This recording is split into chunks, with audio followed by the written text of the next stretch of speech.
Local nonprofits that support children and crime victims are getting a big financial boost.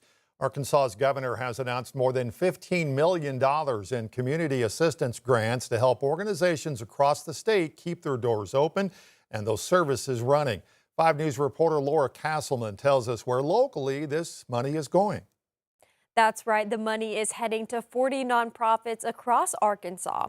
It'll help organizations that serve children, families, and victims of crime cover budget shortfalls and continue providing essential services. Several local agencies in Northwest Arkansas and the River Valley are getting these funds, including the Children's Safety Center of Northwest Arkansas, rape crisis programs in Johnson and Washington County, along with the Hamilton Center in Fort Smith and the Morgan Nick Foundation. One of the largest awards is nearly $600,000, and it went to the Children's Advocacy Center of Benton County. The decision was made to share the Christmas blessing news that the governor had approved funding that supported all CACs across the state. This grant will allow organizations to support children and families in more ways than one. All comprehensive services, so all advocacy, all forensic interviews, medical exams, counseling services, and residential services, none of those go interrupted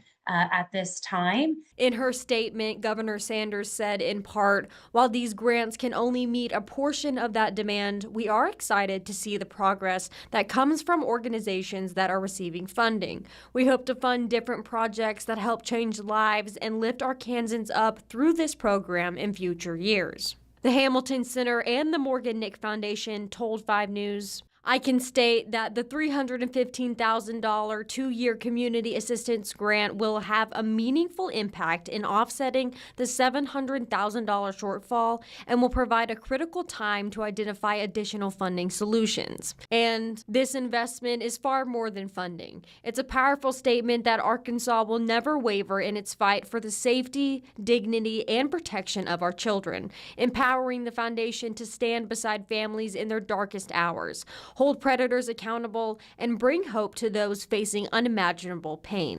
It helps ensure that fewer families will have to endure the heartbreak our family has lived through, and that is work truly worth standing behind. Tibbs says while she is thankful for these funds, it's just filling a part of a funding gap. We have to look at it about half of the funding we've lost has been secured for 26.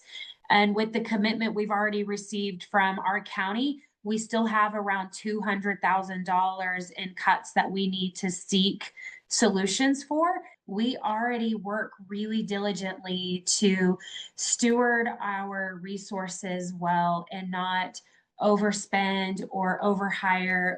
We try to keep up with the growing demand in our community, but also not overextend our staff. She also says she's hopeful for new funding next year. It just shows the belief in what type of work it is that we provide.